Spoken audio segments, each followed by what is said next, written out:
Welcome back to the channel. Tonight, we're going to be talking about the horrible lives of a World War I trench soldier. From massive trench rats in the thousands to shellshock and trench foot, this video may not be for the weak. Before we start, please consider subscribing if you enjoy my content, and let me know where you're tuning in from, as I'd love to know. In this first segment, we'll talk about what a full day of life in the trenches involved, and then we'll talk more about the facts. The cold finds you first, seeping through the damp wool of your blanket, like water through a broken dam. Your eyes open slowly in the pre-dawn darkness of the trench, that peculiar blackness that seems thicker here than anywhere else you've known. Above you, beyond the sandbags and the tangles of wire, the sky holds on to its last moments of night, though somewhere far to the east, the first reluctant hints of grey are beginning to show. The wooden boards beneath you are slick with moisture that never leaves this place, a perpetual dampness that has become as much a part of your world as the rifle beside you. Your body protests as consciousness returns. Every joint aches with a deep, grinding pain that has settled into your bones over these long months. The small of your back throbs where it's been pressed against the hard earth through the thin padding of your bedroll. Your neck is stiff from using your pack as a pillow, and your legs are cramped from trying to find a position in the narrow confines of the dugout that doesn't leave some part of you touching the wet walls. You can hear Private Johnson stirring beside you, his breathing changing from the deep, even rhythm of exhausted sleep to the shallow, resigned breaths of another day beginning in this place. He coughs, a wet, rattling sound that speaks of too many nights breathing in the damp air of the trenches. All around you, other men are beginning to stir, their movements reluctant, as if by remaining still they might somehow postpone the reality of another day. The trench is never truly quiet, not even in these precious moments before stand-to. You've learned to pass the sounds of your world, the distant rumble of artillery that sounds like thunder from a storm that never quite arrives, the occasional sharp crack of a sniper's rifle seeking some careless target, the whistle and crump of shells falling somewhere behind the lines. Closer, much closer, there's the constant scurrying of rats, their claws scratching against wood and earth as they go about their nocturnal business. Your uniform is still damp from yesterday. It's always damp here in this place where the sun rarely reaches and the air is thick with moisture from the churned earth and the water that seeps endlessly from the walls. The wool of your tunic holds moisture like a sponge, and in the perpetual wetness of the trenches, nothing ever truly dries. You've forgotten what it feels like to wear truly dry clothes, to slide into a bed with crisp sheets, to wake without this clammy embrace of perpetual dampness. You sit up slowly, feeling every muscle protest. Your body has aged years in the months you've been here. You're 20 years old, but your joints feel like those of an old man. The simple act of sitting up requires conscious effort, your stomach muscles trembling with the exertion. You've lost weight. All of you have. The constant cold burns calories, and the food is never quite enough to replace what you lose. Sergeant Mills is already awake, moving down the line with the practiced quiet of a man who's done this too many times. His face is a shadow in the darkness, but you can sense his presence, the weight of his responsibility. Stand-to will come soon, that daily ritual where every man takes his position at the fire step, rifle ready, watching for the enemy attack. That military wisdom says is most likely to come with the dawn. You've been through this routine so many times now that your body knows what to do without conscious thought. You reach for your rifle, feeling the familiar weight of it in your hands. The metal is cold and slightly slick with moisture. Everything metal rusts quickly here in this environment of constant damp. You check the action by feel, making sure no mud has worked its way into the mechanism overnight. Your fingers know every part of this weapon intimately. You can disassemble and reassemble it in complete darkness, have done so more times than you can count. The rifle is your life now, more intimate than any relationship you've known. You clean it, oil it, protect it from the elements better than you protect yourself. The rats are bold in the darkness. You can see their shapes moving along the trench walls, dark forms against the darker earth. They've grown fat and fearless here, these creatures that feast on the detritus of war. They're huge, some the size of small cats. Their bodies sleek and well-fed. You've seen them in daylight, their fur slick and shining, their eyes intelligent and calculating. They show no fear of humans anymore, having learned that the men in the trenches are too preoccupied with survival to mount any serious effort against them. You pull on your boots, wincing at the squelch of water that's accumulated in them overnight. Your socks are soaked through, have been for days. You can feel your feet inside, pale and swollen, the skin soft and peeling.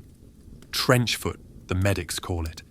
Every man has it to some degree. The lucky ones still have all their toes. You wiggle yours experimentally, relieved to feel them all respond, though the sensation is muted, as if your feet belong to someone else. The smell hits you anew as you move, that unique blend of odors that defines your world now. Unwashed bodies packed too close together, the latrine buckets that are never quite far enough away, cordite from yesterday's shelling, rotting wood, stagnant water, and always, underlying everything else, that sweet, sick smell of decay that comes from no man's land. You've stopped noticing it most of the time, your nose having given up trying to process the assault, but movement stirs the air and brings it all back. Around you, other men are going through the same morning ritual. They move like ghosts in the darkness, shadows preparing for another day of simply trying to stay alive. Some are wrapping their feet with strips of cloth, trying to provide some barrier between skin and wet leather. Others are checking their ammunition, counting rounds, making sure their bayonets are secure. Everyone moves with the economy of motion that comes from living in a confined space where a careless gesture might expose you to a sniper's bullet. The whispered order comes down the line. Stand to. You take your position at the fire step, feet finding the familiar holds in the trench wall. Your rifle comes up, pointing out across no man's land. In the growing light, you can just make out the twisted shapes of barbed wire, coiled and tangled like some metal bramble. Beyond that, the shell holes filled with water that reflects the lightening sky like dozens of dead eyes. Somewhere out there, perhaps 200 yards away, maybe less, German soldiers are doing exactly what you're doing now. Young men, cold and tired, watching and waiting. The morning hate begins as the light grows stronger. Artillery from both sides exchanges their daily greeting, shells whistling overhead to crash somewhere behind the lines. You've learned to judge their trajectory by sound alone, to know which ones are passing over and which ones might be coming for you. These aren't aimed at your trench, they're seeking targets further back. Supply dumps, artillery positions, reserve trenches. The ones aimed at you sound different. A descending scream that makes every muscle tense involuntarily. You stand there, watching nothing happen across the desolate landscape, and let your mind wander. It's dangerous to think too much here, to remember too clearly what life was like before. But in these quiet moments, memories creep in unbidden. You think of breakfast back home, real eggs, bacon, toast with butter, Coffee that doesn't taste like it was filtered through a gas mask. You think of your mother's kitchen, warm and bright, smelling of baking bread instead of death and decay.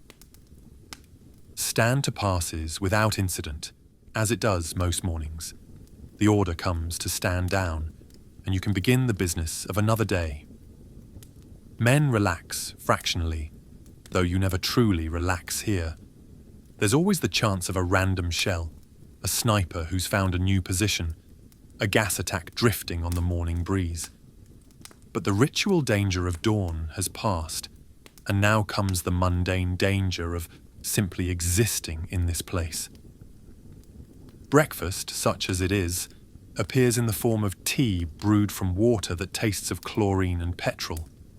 The water comes up from the rear in old petrol cans, and no amount of boiling can quite remove the taste. The tea is weak, made from leaves that have been used and reused until they're barely more than dust. But it's hot, and that's what matters. With it come the hard biscuits that require soaking before your teeth can make any impression. They're like pieces of wood, these biscuits guaranteed to last forever because nothing, not even mold, seems interested in them. If you're lucky, there's a tin of bully beef to share among your section. The cans are opened with bayonets, the blade working around the edge until the lid can be pried up. Inside, the meat is grey and fibrous, swimming in congealed fat. It tastes of salt and not much else, but it's protein, and your body needs fuel. You eat mechanically, spooning the meat onto a biscuit, trying not to think about what you're eating or what might be crawling on it. The flies appear as soon as food is exposed. They come from nowhere and everywhere, rising in clouds from the latrines and from worse places you don't want to think about. In your first days here, they made you gag, these flies that had been feeding on things that had once been men. Now they're just another part of the landscape, like the mud and the rats. You wave them away half-heartedly, but they return immediately, determined to share your meal. With breakfast done, the day's work begins. The trench requires constant maintenance to remain even marginally functional. Rain and shell impacts cause cave-ins that can bury a man alive. You've seen it happen. A section of wall suddenly giving way, tons of earth cascading down, men scrambling to dig out their comrades before they suffocate. Sometimes you're quick enough, sometimes you're not. Today, your section draws repair duty on a stretch of parapet that took a hit from a medium shell yesterday. You work with your entrenching tool, filling sandbags with the endless supply of mud. Each bag must be packed just right, too loose and it won't stop bullets, too tight and it becomes rigid and can shatter under impact. You've become an expert in sandbags, knowing just how to lay them so they interlock, creating a barrier that might save your life. The clay soil clings to everything. It's not like normal mud that you might find in a garden or a country road. This mud has been churned by millions of shells, mixed with the detritus of war, transformed into a substance that seems actively malevolent. It sticks to your shovel, making each scoop twice as heavy as it should be. It clings to your boots, adding pounds to each step. Get it on your hands, and it works its way under your fingernails into every crease and line, impossible to remove completely. As you work, you notice movement near your feet. A rat, bolder than most, investigating your boot. It's huge, this rat, its body sleek and well-fed. Its whiskers twitch as it examines you, showing no fear whatsoever. You've heard stories of them attacking sleeping men, going for the face and hands, for the soft parts. This one seems to be evaluating whether you're worth the effort. You kick at it half-heartedly, and it moves aside with casual indifference, continuing its exploration. The lice are active in the warmth generated by your exertion. You can feel them moving in the seams of your uniform, a constant, maddening itch that no amount of scratching can satisfy. They live in the thousands in your clothes, feeding on your blood, laying their eggs in the warm, dark places. Everyone has them. During quiet moments, men sit together, running thumbnails along their shirt seams, crushing the small bodies with grim satisfaction.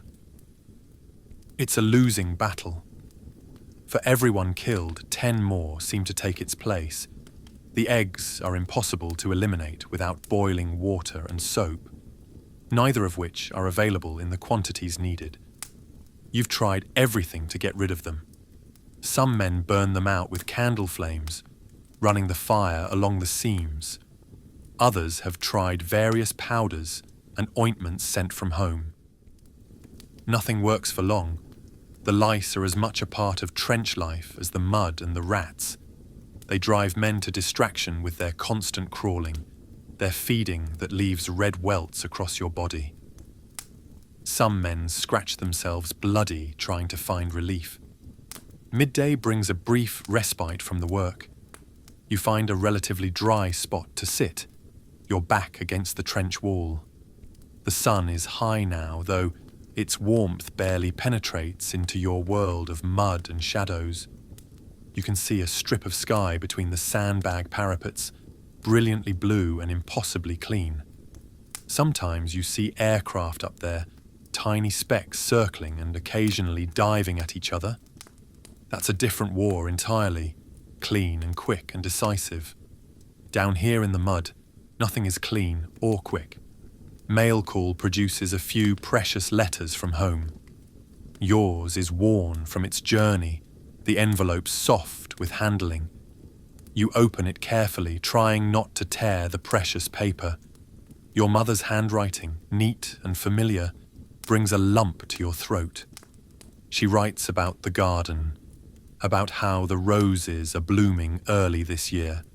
Your sister has taken a job at the munitions factory, doing her part for the war effort. Your father's rheumatism is acting up again, but he's managing the farm with help from the neighbours. They ask if you're eating enough, staying warm, making friends among the other soldiers. You'll write back later, telling them what they need to hear. Yes, you're fine.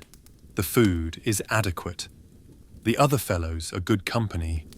You won't mention the rats that grow fat on human flesh, the lice that drive you mad with itching, the feet that are slowly rotting in your boots, or Private Collins, who took a piece of shrapnel through the throat last week and drowned in his own blood while you held him, unable to do anything but watch the light fade from his eyes. The afternoon stretches endlessly. You take your turn on sentry duty, peering through a periscope at the desolation between the lines. No Man's Land is a moonscape of shell holes and debris. Nothing living moves out there during daylight except the occasional crow, picking at things best left unexamined. The German trenches are clearly visible. Their sandbags are slightly different colour than yours. Sometimes you see movement over there. A head bobbing up for a quick look, smoke from a cooking fire rising before someone realises their mistake and puts it out. It's strange to think that just a few hundred yards away, young men much like yourself are going through the same routines. They're probably eating their own version of terrible food, dealing with their own rats and lice, writing their own carefully censored letters home. In another time, another place, you might have been friends. Now you're waiting for the opportunity to kill each other, though most of the killing is done by artillery fired from miles away by men who never see their targets. The sun beats down, and the smell rises from the earth, that sweet, sick smell of decay that permeates everything. In no man's land, things that were once men lie where they fell, sometimes months ago. Recovery parties work at night when they can, but some bodies are in places too exposed to reach. They decompose slowly in the churned earth, becoming part of the landscape. The smell gets into your clothes, your hair, your skin. You'll carry it with you for months after you leave this place. if you leave this place. You're relieved from sentry duty and find a spot to sit. Some men are playing cards, using ammunition boxes as a table. The cards are soft with moisture and handling, some barely readable, but they serve their purpose. Others are writing letters or simply staring at nothing, their minds elsewhere. Thompson is reading a book, its pages warped and yellow. You don't know how he can concentrate enough to read. Your own thoughts scatter like startled birds whenever you try to focus on anything beyond immediate survival. The rats grow bolder as evening approaches. They run along the parapets now, silhouetted against the dying light. One stops directly above you, and you can see it clearly, a monster of a rat, its body thick with good feeding. Its whiskers twitch as it surveys its domain, and its eyes reflect what light remains, 2 points of malevolent intelligence. These aren't the timid creatures from back home that scatter at the sight of humans. These rats have grown fat and fearless on the bounty of war. They own these trenches as much as you do, perhaps more. Your temporary residents, they're permanent. Dinner arrives as darkness begins to fall. More biscuits, more tea, a thin stew of unidentifiable meat and vegetables that have been boiled until they're mush. The meat could be anything. Horse, mule, maybe even rat, for all you know. You eat without tasting, your body demanding fuel regardless of quality. The vegetables have no flavor, no texture, just bulk to fill your stomach. You soak your biscuits in the stew, making them soft enough to chew without breaking teeth. The food is never enough to truly satisfy, just enough to keep you functional. You've lost weight. All of you have. Your uniform hangs looser now than when you arrived. Your belt has been taken in several notches. Your face, when you catch a glimpse of it in a mirror or a puddle of water, is gaunt, the cheekbones prominent, the eyes sunken. You look like your father did in the old photographs from the hard times, all angles and shadows. As full darkness falls, the trench comes alive with different activities. Patrols are organized for later. Men blackening their faces with mud, checking their weapons, synchronizing watches. Wire needs checking and repairing. The eternal battle against the encroaching wilderness of no man's land must be maintained. Supplies must be brought up from the rear. Ammunition, food, water, all carried by men stumbling through the dark communication trenches, trying to move quickly while making no sound. But for now, there's a brief period of relative quiet. Men huddle in small groups, sharing cigarettes and quiet conversation. The cigarettes are precious, parcelled out carefully. The tobacco is usually stale, the papers damp, but the act of smoking provides a momentary escape, a small pleasure in a world largely devoid of them. Someone produces a harmonica and plays a mournful tune that makes everyone think of home. The notes float in the darkness, mixing with the distant rumble of guns. You find yourself on a work party, helping to repair a section of duckboard. The wooden planks that line the trench floor are constantly rotting, breaking under the weight of men and equipment. Without them, the trench bottom becomes an impassable morass of mud that can literally suck the boots off your feet. You've seen men step into what looked like shallow puddles, only to sink up to their thighs, requiring multiple people to pull them free. You work by feel mostly, the darkness broken only by the occasional flare sailing up from either line. When they burst, everything is thrown into sharp relief. The mud walls topped with sandbags, the tangled wire, the huddled shapes of men frozen in whatever position they were in when the light caught them. Then darkness returns, darker seeming than before, and work resumes. The night sounds are different from the day. Artillery continues its sporadic conversation, but now you can hear other things. Working parties in no man's land, the clink of shovels and wire cutters. Sometimes voices carry on the still air. German voices startlingly close. They're doing the same things you are.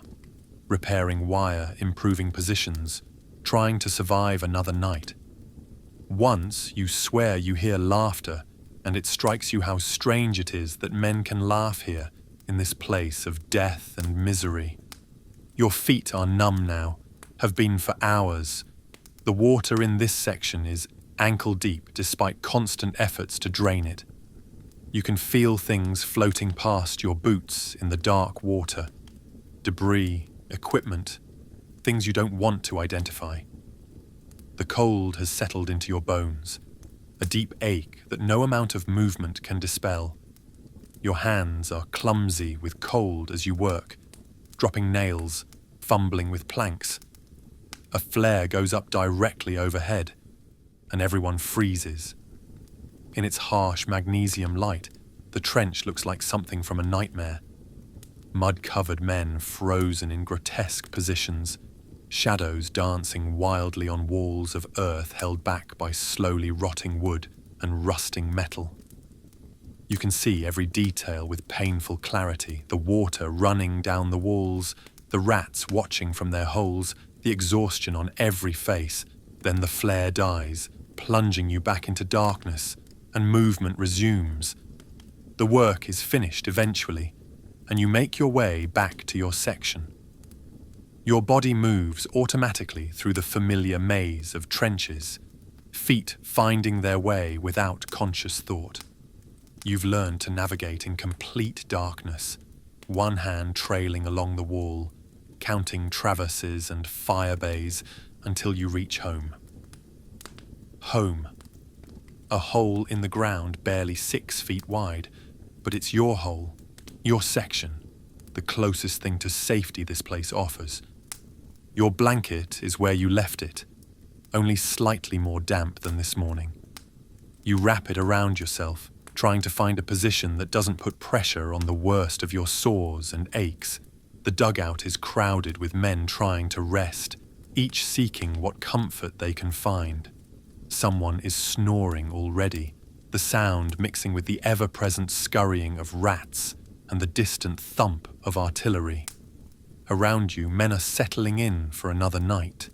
Some are already asleep, exhausted beyond the ability of discomfort to keep them awake. Others lie staring into the darkness, minds too active for sleep. You can hear someone muttering prayers, the words indistinct but the rhythm familiar. Another man is scratching constantly, the lice giving him no peace even in rest. The rats are active in the darkness. You can hear them everywhere, in the walls, overhead, scurrying past your feet. One runs across your blanket and you barely flinch. You're too tired to care. They've eaten through your emergency rations twice this week already, gnawing through canvas and even thin metal to get at the food. Let them have what they want. You haven't the energy to fight them anymore. They've won this war, these rats. They'll be here long after the last soldier has gone home or been buried. You close your eyes, trying to ignore the cold that seems to come from the earth itself, seeping through your blanket, your uniform, into your very bones. You try to ignore the wet that is everywhere, in your clothes, your boots, the air you breathe. You try to ignore the sounds of war that never quite cease. The distant boom of heavy guns, the occasional crack of a rifle, the whistle of shells passing overhead on their way to destroy something, someone, somewhere. Tomorrow will be the same as today, and the day after that, and the day after that. An endless cycle of standing to, working parties, sentry duty, and trying to stay alive. Somewhere above the trenches, stars shine in a clear sky, but you can't see them from here. You see only mud walls and darkness, smell only death and decay, feel only cold and damp and exhaustion. Sleep, when it comes, is fitful and filled with dreams that mix memory and nightmare.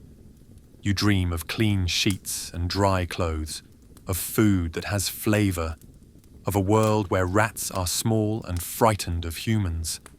But even in sleep, part of you remains alert, ready to respond to the gas alarm or the call to stand to. This is your life now. In this year of 1918, in a hole in the ground in France, where rats grow fat and men grow thin, where your feet rot in your boots and lice feast in your clothes. You are 20 years old, and you feel ancient. You've seen things that will haunt you for whatever years remain to you. You've learned that hell is not fire and brimstone, but mud and ice, not demons, but rats and lice, not eternal torment, but the daily grind of simply trying to survive in conditions that human beings were never meant to endure.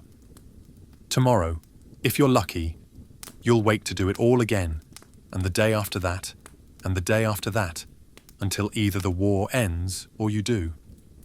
For now, you pull your damp blanket tighter and try to find a few hours of oblivion before the cold dawn brings another day in the trenches. Part 2, the American soldiers who found themselves in the trenches of World War I encountered a form of warfare that defied all previous understanding of combat. These young men, many barely out of their teens, left behind farms in Iowa where the biggest danger was an ornery bull, factories in Detroit where the worst injury might be a caught finger in machinery, and shops in New York where the greatest hardship was a long shift on your feet. They entered a world of industrialized slaughter that would scar not just their generation, but echo through the decades that followed.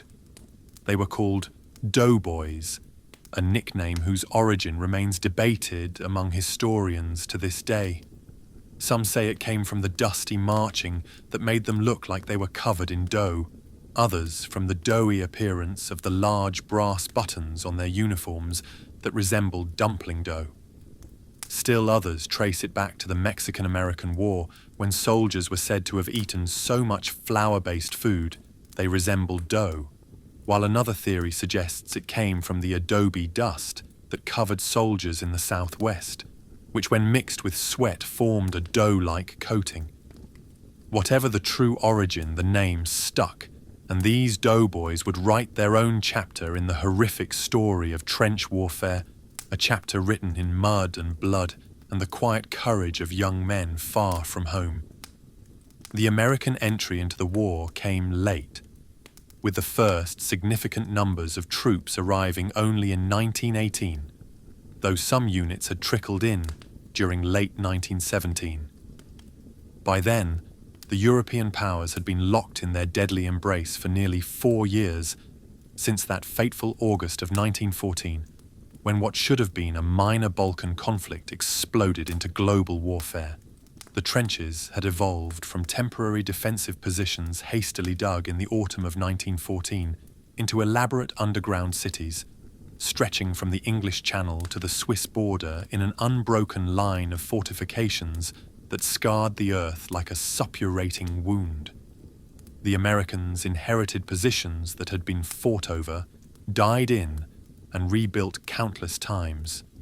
They stepped into trenches where French and British soldiers had already learned the hard lessons of survival through years of bitter experience, where the earth itself was mixed with the remains of those who had fought before. The physical construction of these trenches represented an evolution in military engineering, born from necessity and paid for in blood. The front-line trench was never a simple straight line, but followed a zigzag pattern that military engineers called traverses and fire bays. This design served multiple purposes that had been learned through tragic experience. It prevented enemy fire from travelling down the length of the trench if they managed to capture a section. It limited the damage from shell explosions to small sections, rather than allowing the blast to travel unimpeded. And it provided defensive positions if the enemy broke through, allowing defenders to seal off captured sections and prevent a breakthrough from becoming a rout.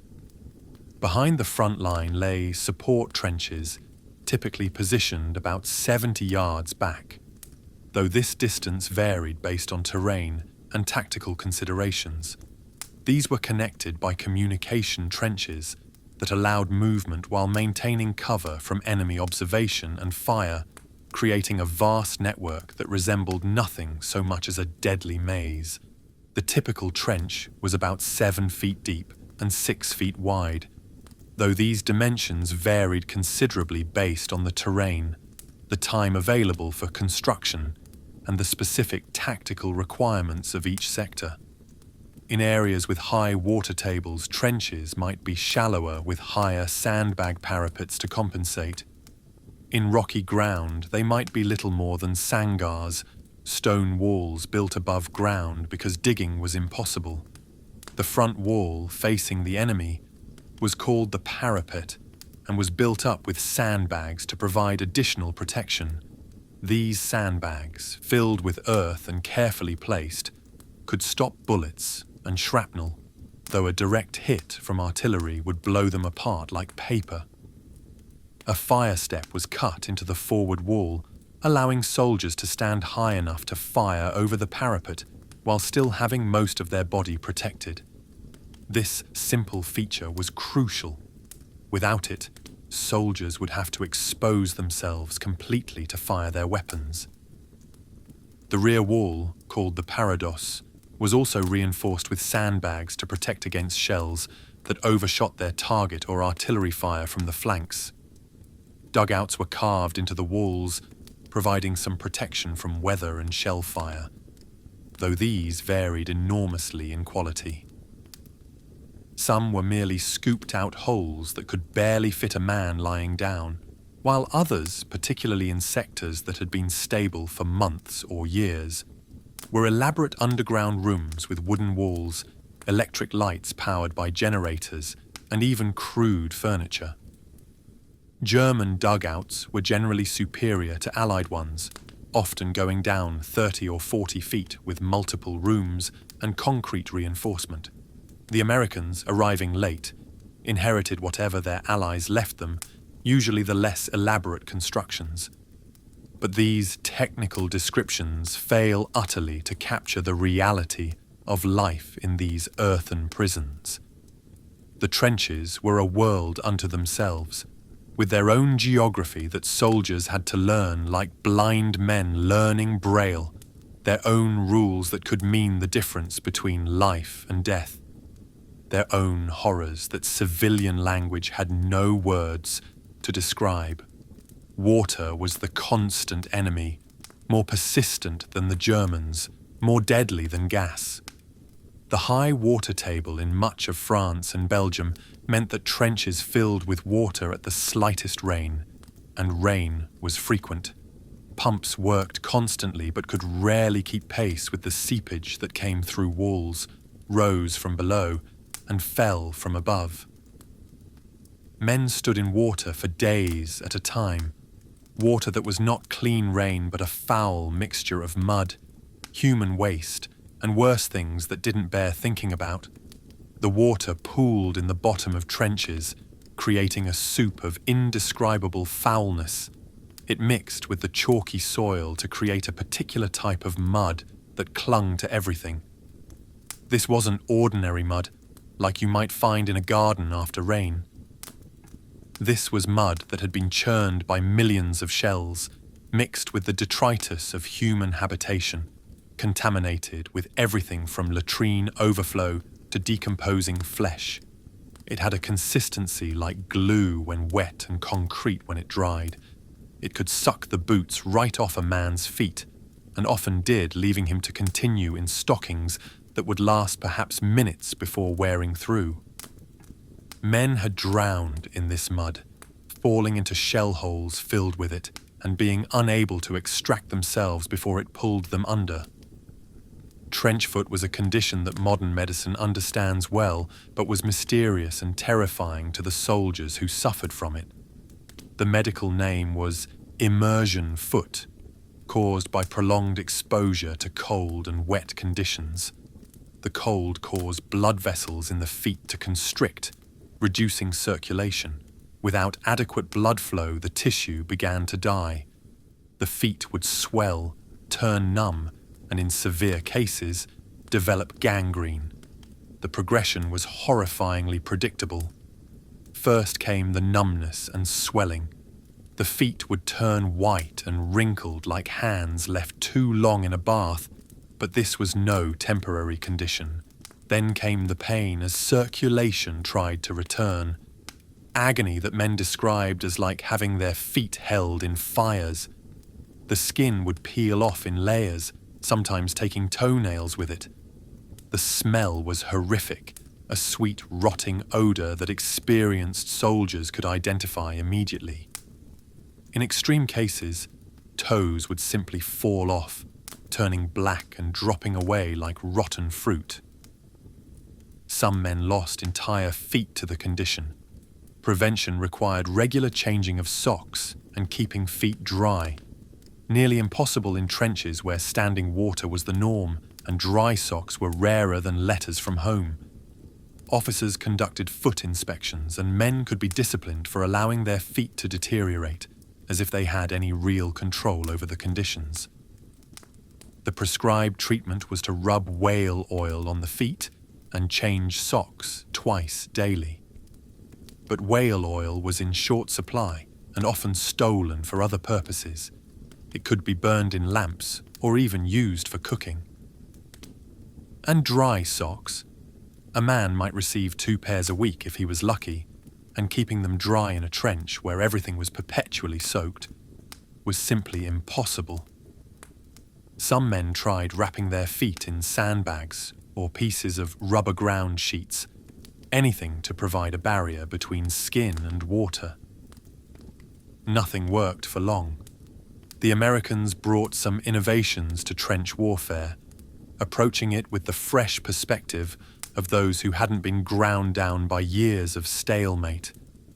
They were more willing to adopt new technologies and tactics, not being wedded to military traditions that the European armies clung to despite their obvious obsolescence.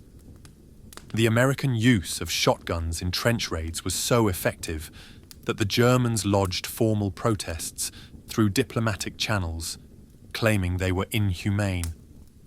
An ironic complaint in a war that had seen the introduction of poison gas, flamethrowers, and other horrors that made a shotgun blast seem almost merciful by comparison. The shotgun, particularly the Winchester model, 1897, proved devastatingly effective in the close confines of trench fighting. It could be slam-fired, meaning the trigger could be held down while pumping the action, creating a rapid rate of fire that could clear a section of trench in seconds. The spread of buckshot in the confined space of a trench was lethal, and the psychological effect of that distinctive pump-action sound in the darkness was considerable. The Germans threatened to execute any American captured with a shotgun, considering them to be using illegal weapons. The Americans responded by threatening to execute Germans captured with flamethrowers or saw-bladed bayonets. This escalation of threats showed how the normal rules of warfare had broken down in the trenches, where survival trumped any considerations of chivalry or military honor. In the end, both sides continued using whatever weapons gave them an advantage, and the protests were merely diplomatic posturing. American aggressiveness in patrolling and raiding also distinguished them from their war-weary allies. Where British and French units in quiet sectors might develop informal live and let live arrangements with the Germans opposite them, unspoken agreements not to shell during meal times, not to snipe at latrine areas, to allow stretcher bearers to work unmolested, the Americans would have none of it.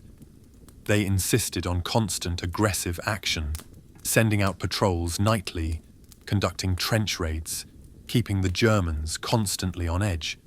This approach, while costly in casualties, was partly born from their late entry into the war. They felt they had something to prove, both to their allies who initially viewed them as green troops and to their enemies who questioned American fighting spirit. This aggressiveness earned them respect, but also higher casualty rates as they learned through experience what their allies had learned through years of bloodshed. That in trench warfare, survival often meant knowing when not to fight. The supply system that kept the trenches functioning was a marvel of logistics operating under impossible conditions. Everything had to be brought forward from the rear. Food, water, ammunition, medical supplies, building materials, replacement clothing, mail from home, and the 1,000 other items needed to sustain men in the field. This all moved at night through communication trenches that were often under enemy observation during daylight. The communication trenches were typically narrower than the fire trenches, barely wide enough for 2 men to pass, and they zigzagged their way back for miles. In some sectors, it could take hours to move what would be a few minutes' walk in a straight line. Carrying parties stumbled through the darkness, heavily laden with supplies. A typical load might include ammunition boxes weighing 50 pounds each, water in 2-gallon petrol cans, coils of barbed wire that caught on everything, sandbags by the dozen, wooden planks for trench repair, and personal items for the men at the front. The carriers moved in single file, each man maintaining contact with the one in front by holding onto his equipment or clothing. One wrong turn in the maze of trenches could lead a carrying party into enemy lines. It happened more often than the official histories acknowledge. The Germans faced the same challenges, and sometimes carrying parties from both sides would meet in no man's land, leading to brief firefights, or occasionally, by mutual agreement, both parties would back away and find alternative routes. Water was particularly problematic. It had to be carried forward in containers, often old petrol cans that had been cleaned, but still gave the water a distinct and unpleasant petroleum taste. The water was heavily chlorinated to prevent disease, making it barely palatable even without the petrol contamination. A man needed at least 2 gallons per day for drinking, cooking, and minimal hygiene, but often received far less. During heavy fighting, when supply lines were disrupted by artillery fire, men went without water for days, forced to drink from shell holes despite knowing the water was contaminated with things best not contemplated. Corpses, gas residue, latrine overflow. The choice was death from dehydration or risk of disease from contaminated water.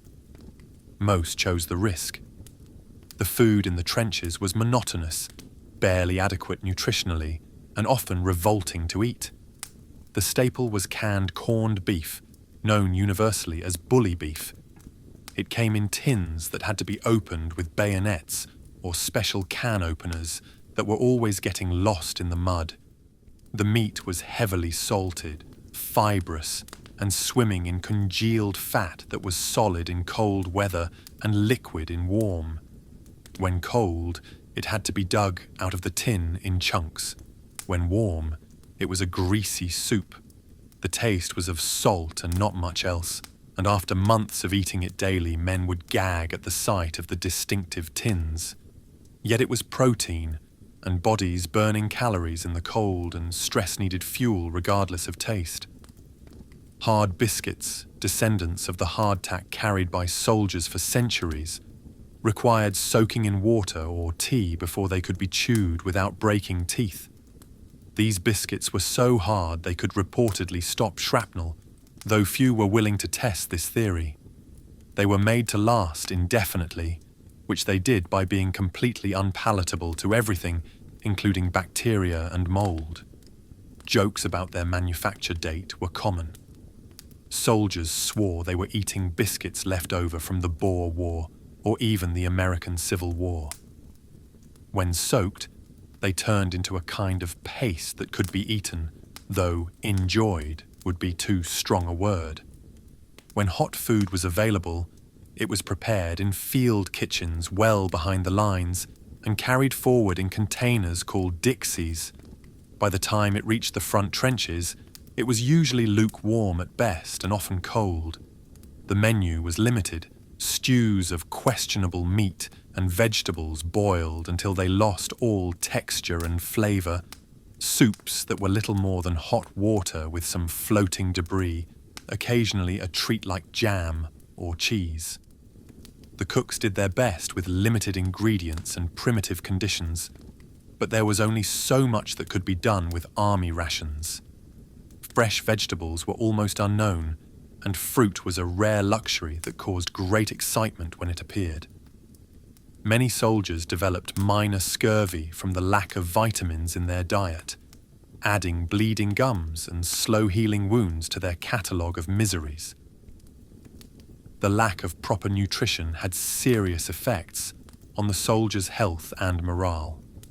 Men lost weight rapidly, their bodies burning calories trying to stay warm in the perpetual damp and cold of the trenches.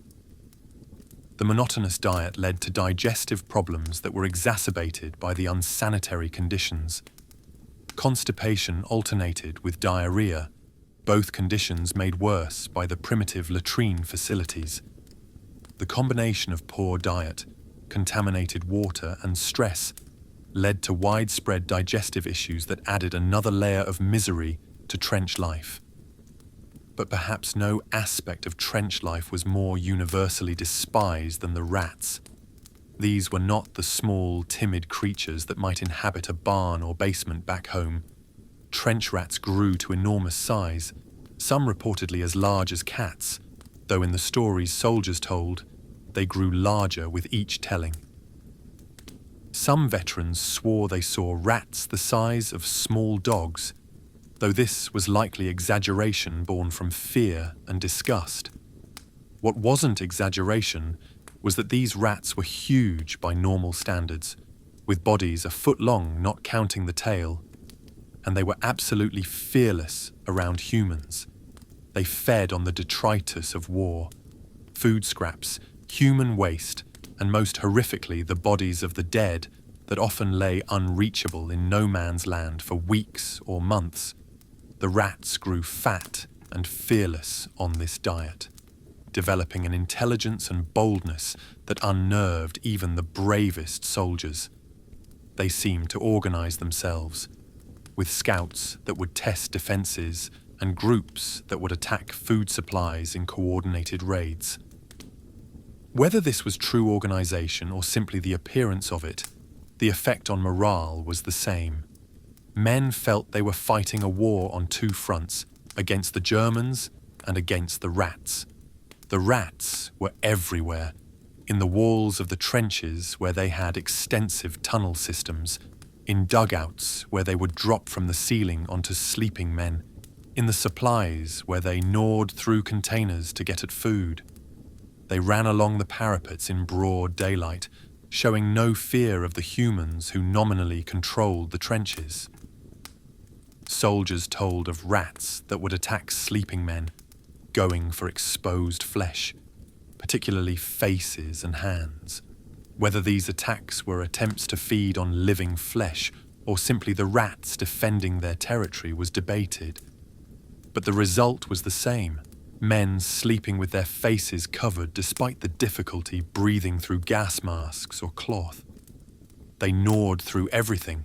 Equipment had to be hung from wires to keep it away from them, and even then they would sometimes perform acrobatic feats to reach it. They ate leather, chewing through boots and belts. They contaminated water supplies with their droppings and urine. They spread disease, not just through direct contamination, but as carriers of fleas that spread trench fever and other ailments. Their constant presence was a reminder of how far removed from civilization the soldiers had fallen. These weren't the manageable pests of normal life, but a plague of biblical proportions. Attempts to control the rat population were largely futile and sometimes created additional problems. Poison was tried, but proved dangerous in the confined spaces of the trenches. Soldiers had to handle their food with the same hands that placed poison baits, and accidents were inevitable. Moreover, poisoned rats would die in the walls of trenches, their decomposing bodies adding to the general miasma and creating health hazards worse than the living rats. The smell of dead rats in the walls became so common that soldiers could identify it immediately. A sweet, cloying odour that mixed with all the other stenches of trench life. Cats were brought in as a biological control measure, but they often fell victim to the harsh conditions or became prey themselves to the larger, more aggressive rats. Some cats survived and even thrived, becoming trench mascots, but they made little impact on the rat population. Dogs were also tried, with terriers being particularly favoured for their ratting abilities. Some units organised rat hunts, using clubs and bayonets, turning it into a grim sport that provided temporary entertainment and a momentary sense of control. Men would bet on who could kill the most rats in a given time, or place wagers on rat fights, pitting captured specimens against each other in makeshift arenas made from ammunition boxes. The rats seemed to grow more intelligent over time, learning to avoid traps and poisons, developing strategies for raiding food supplies that showed disturbing levels of planning and cooperation. They learned the routines of the trenches, knowing when food would arrive, when men would be sleeping, when guards would be distracted. Some soldiers swore the rats could predict artillery barrages, disappearing into deep burrows before the shells arrived. Whether this was true or simply another trench legend, it added to the supernatural aura that surrounded these creatures. Stories about the rats became part of trench folklore, growing more horrific with each telling. There were tales of rats emerging from the bodies of the dead, of soldiers waking to find rats had chewed through their packs and equipment to get at food, of the eerie intelligence the creatures seemed to display. One story, repeated in various forms throughout the trenches, told of rats that had learned to recognize the sound of gas shells and would flee before the gas arrived, providing an early warning system for alert soldiers. Another told of rats that would wait for men to die before beginning to feed, sitting in patient groups around wounded soldiers like vultures. The psychological impact of the rats cannot be overstated. Men who could face artillery bombardments and gas attacks with stoic courage found themselves unnerved by the constant presence of these creatures. The rats represented the degradation of their living conditions, a constant reminder that they were living in conditions that no human should endure. They invaded dreams, featuring in nightmares that persisted long after the war. Many veterans reported being unable to tolerate the presence of even small mice for years after returning home, the trauma of the trench rats having created a lasting phobia. But the rats were not the only plague. Lice presented another constant torment, different from the rats but equally pervasive and perhaps even more maddening in their way. Every soldier was infested, without exception. The body louse, which lived in the seams of clothing and emerged to feed on human blood, was impossible to eliminate under trench conditions. These small parasites, no bigger than a grain of rice, could drive men to the edge of madness with their constant irritation. The lice lived in the thousands in each man's uniform, congregating in the warm seams where they laid their eggs. They emerged to feed several times a day, their bites causing intense itching and raising red welts. Men would scratch until they bled, opening wounds that in the unsanitary conditions of the trenches often became infected. The constant movement of the lice could be felt, a crawling sensation that never stopped, driving some men to strip naked in freezing conditions just for a moment's relief. During quiet periods, men would sit together chatting, running their thumbnails along seams to crush lice, a practice that gave temporary relief but never solved the problem. The sound of thumbnails clicking along seams became part of the background noise of trench life, as common as the distant boom of artillery. Men became expert at the technique, able to feel the small bodies through the fabric and crush them efficiently. Some kept count, making it a competition, though the numbers were dispiriting. A man might kill 100 lice and not make a noticeable dent in the population. The lice caused more than just discomfort. They spread trench fever, a debilitating disease that could put a man out of action for weeks, with high fever, severe headaches, and pain in the legs that soldiers described as feeling like their bones were breaking. The fever would recur in cycles, coming back just when a man thought he was recovered. While rarely fatal, trench fever weakened soldiers and made them vulnerable to other diseases. Entire units could be decimated by outbreaks, leaving trenches dangerously undermanned. Delousing stations were established behind the lines where uniforms could be steam cleaned, but the relief was temporary and the process itself was miserable.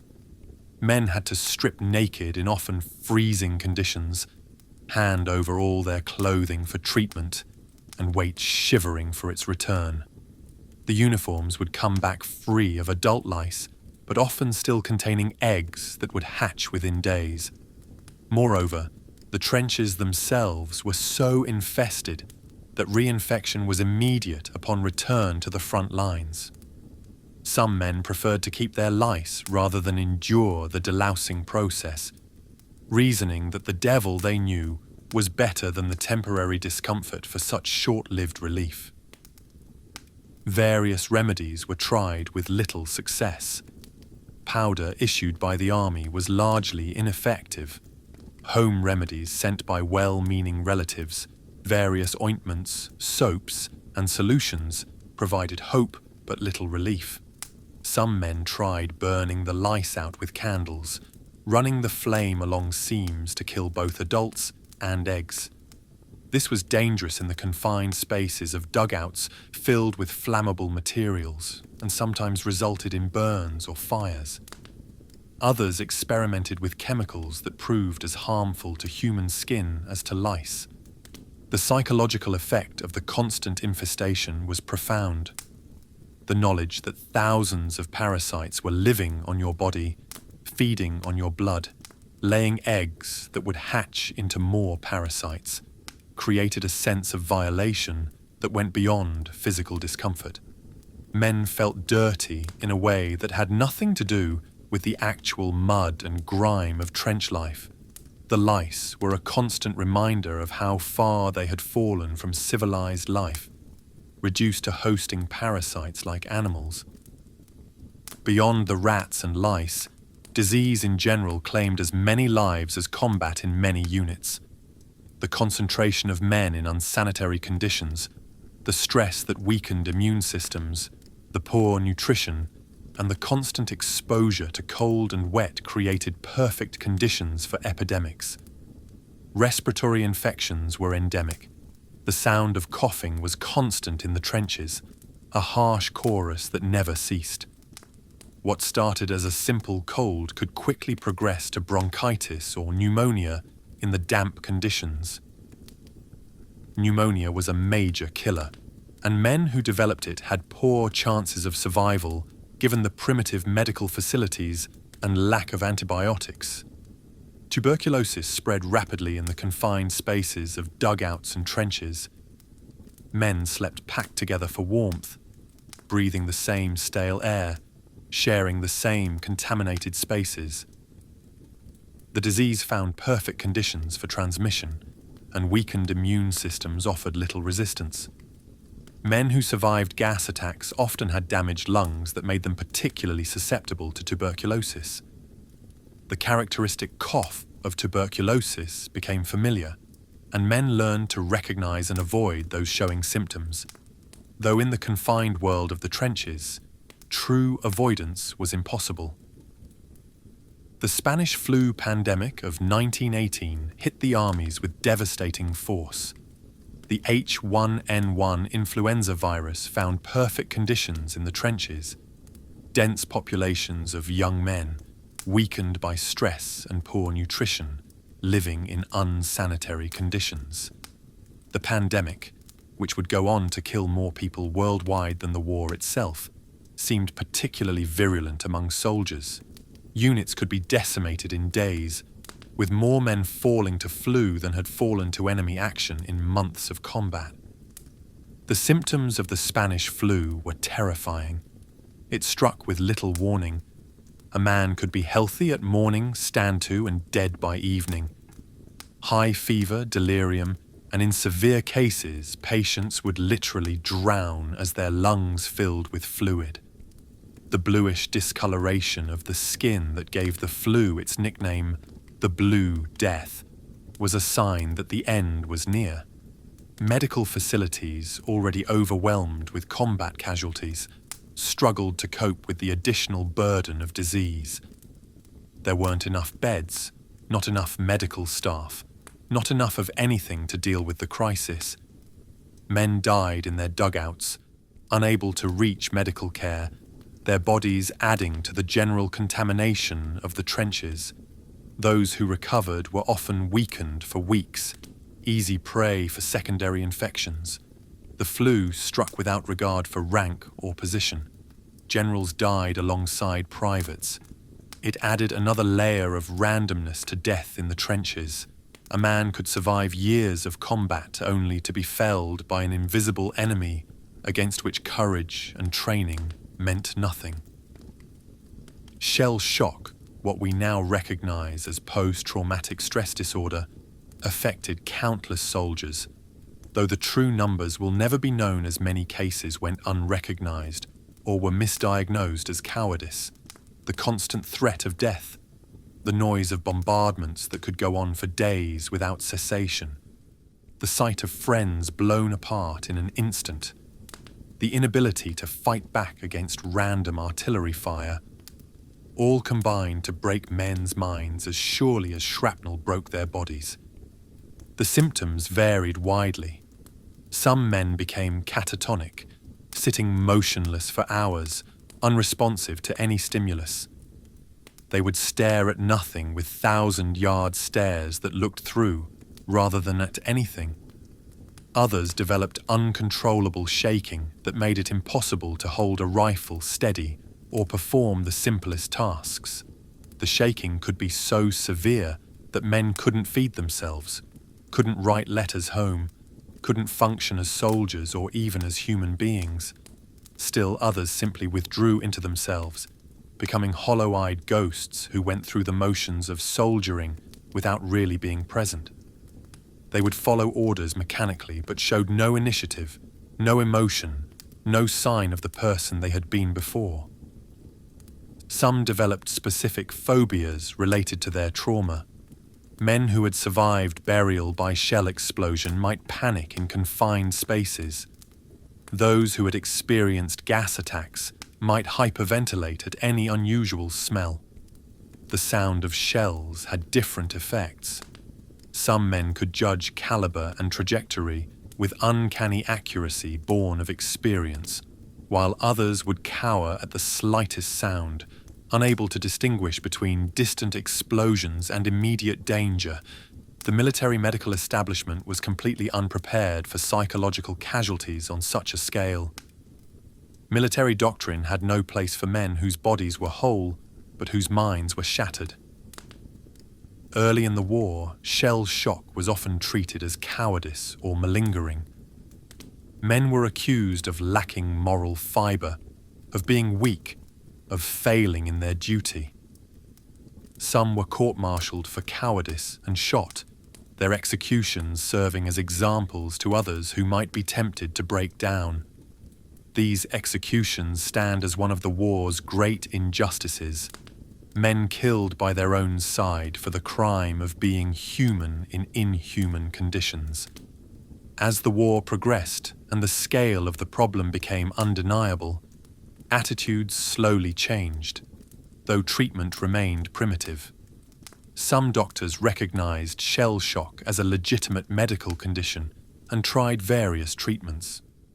Rest behind the lines helped some, though the sounds of artillery could still be heard and triggered symptoms. Electric shock therapy was tried, based on the theory that shocking the nervous system might reset it. Hypnosis, therapy sessions, and various other treatments were attempted with mixed results. Many men were simply sent back to the trenches still suffering, their untreated trauma adding another layer of horror to their experience. The medical corps in general performed miracles under impossible conditions, but they were fighting a losing battle against the realities of trench warfare. Doctors and medics worked in dugouts that would be condemned as unfit for animal surgery in civilian life. Operating theatres were holes in the ground with rough wooden tables. Surgical instruments were sterilized in boiling water when fuel was available, or simply wiped clean when it wasn't. Light came from candles or oil lamps that flickered with explosions, making delicate surgery a matter of timing between shell impacts. Anesthesia was precious and often reserved for only the most serious cases. Chloroform and ether were in short supply, and many operations were performed with nothing more than morphine for pain relief. Men underwent amputations with nothing more than a leather strap to bite on and comrades to hold them down. The screams from aid stations added to the general cacophony of the trenches. Surgeons learned to work quickly, making decisions in seconds that in civilian practice would be deliberated for hours. The evacuation of wounded was a complex and dangerous process that began with the stretcher bearers, among the bravest men in the trenches. When a man was wounded, the call would go out for stretcher bearers who would have to make their way to the casualty through trenches under fire. They worked in pairs, carrying stretchers through the narrow communication trenches, a journey that might take 10 minutes walking, but could take hours when carrying a wounded man. The stretchers had to be maneuvered around corners designed to stop bullets, over obstacles, through mud that grabbed at their feet. The wounded man's journey from the front line was a descent through levels of medical care. First came the regimental aid post, usually just behind the front line, where immediate first aid was given. Bandaging, morphine for pain, perhaps a shot of anti-tetanus serum. From there to the advanced dressing station, where wounds were properly dressed and patients sorted by severity. The walking wounded might be sent directly to the rear, while serious cases waited for ambulances. The field ambulances, often converted trucks or horse-drawn wagons, provided a bone-jarring ride over shell-torn roads to the casualty clearing station. At the casualty clearing station, more sophisticated treatment was available. These were the first real hospitals, though still under canvas in many cases. Here, surgery could be performed, though still under primitive conditions. The triage was brutal. Men who might be saved with immediate surgery were prioritized, while those deemed too severely wounded were made comfortable with morphine and left to die. From the casualty clearing stations, patients were evacuated by hospital train or ambulance to base hospitals far behind the lines, where something approaching normal medical care was available. But many died who might have lived with prompt modern medical care. Men bled out while waiting for evacuation, died of shock, succumbed to infections that antibiotics would have cured easily.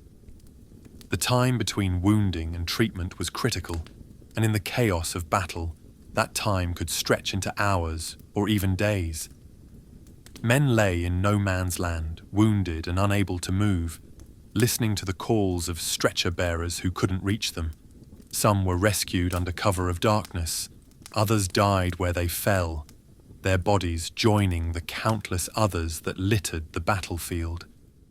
The American soldiers brought their own medical innovations and approaches to the war. American medical units were generally better equipped than their allies, benefiting from American industrial production and a medical system that had embraced modern practices. They brought new techniques for treating wounds, better antiseptics, and most importantly, a systematic approach to evacuation and treatment that improved survival rates. The Americans also brought a more aggressive approach to treating shellshock, though they were no more successful than their allies in truly understanding or curing it.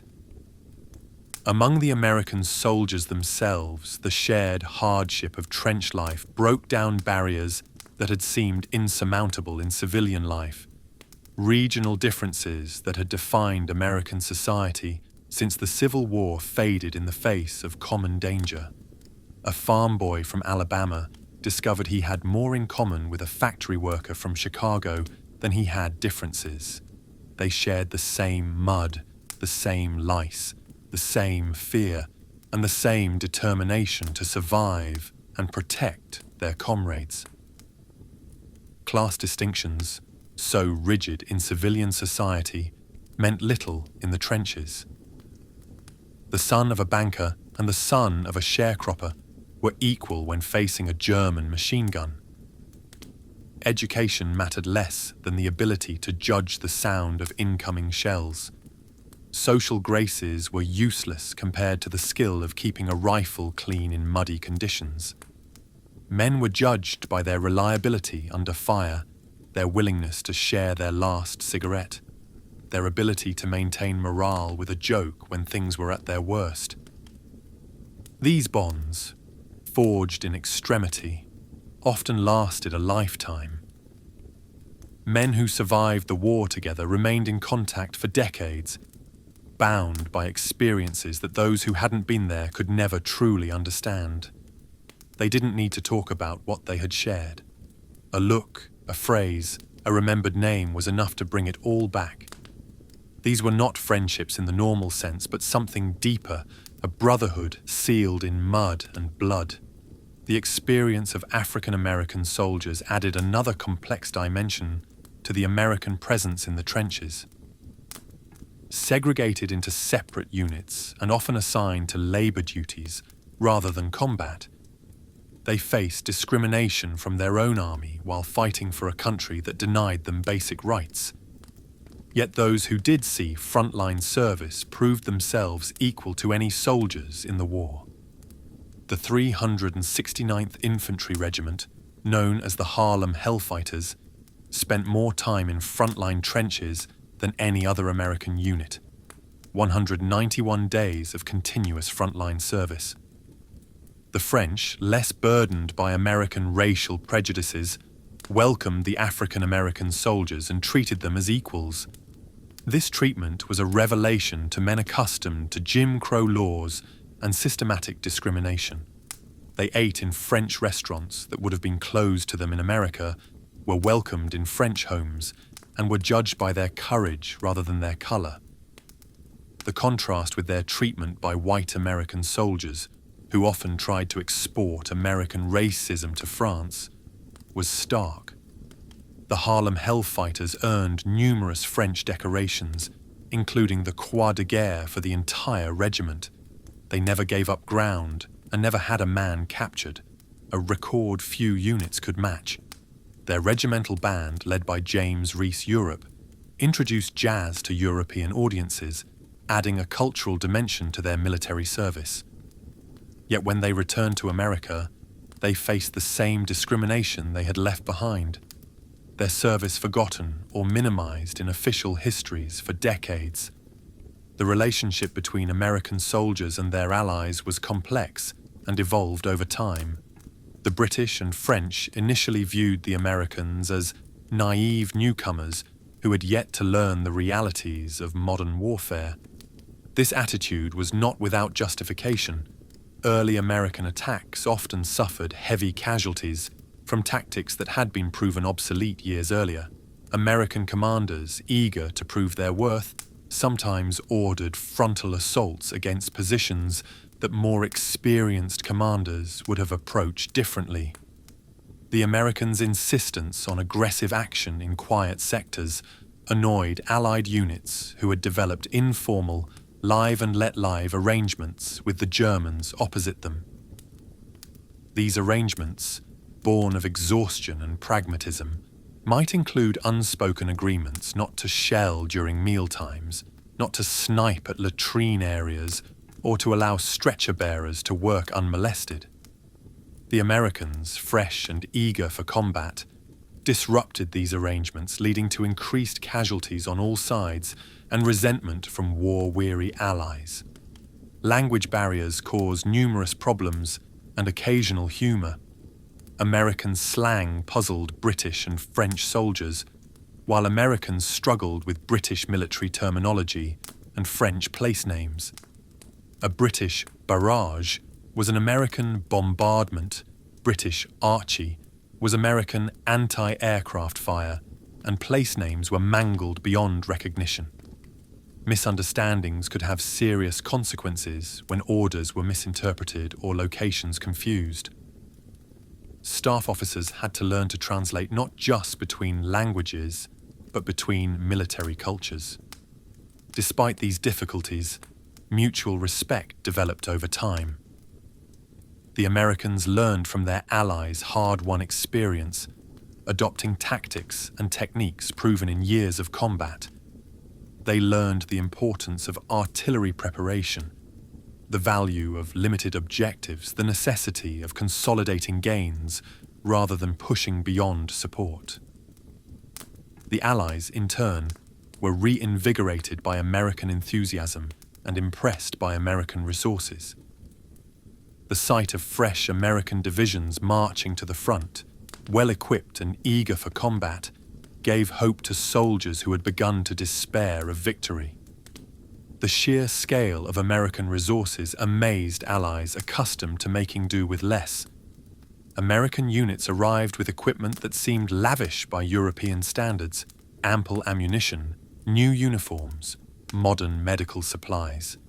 American logistics, once they got organized, could deliver quantities of supplies that strained French railways and roads.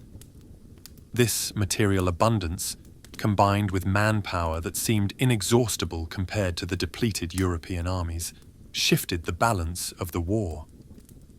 Letters home provided the primary connection to the world beyond the trenches, a lifeline to sanity in an insane world. Soldiers wrote carefully, knowing their letters would be censored by officers who would black out any information deemed sensitive. They developed codes and euphemisms to convey their experiences without triggering the censor's pen. Having a quiet time might mean their sector was temporarily peaceful, while quite busy lately could indicate heavy fighting. Feeling a bit under the weather might mean anything from a cold to a gas attack. The censorship system, while necessary for operational security, added another layer of isolation.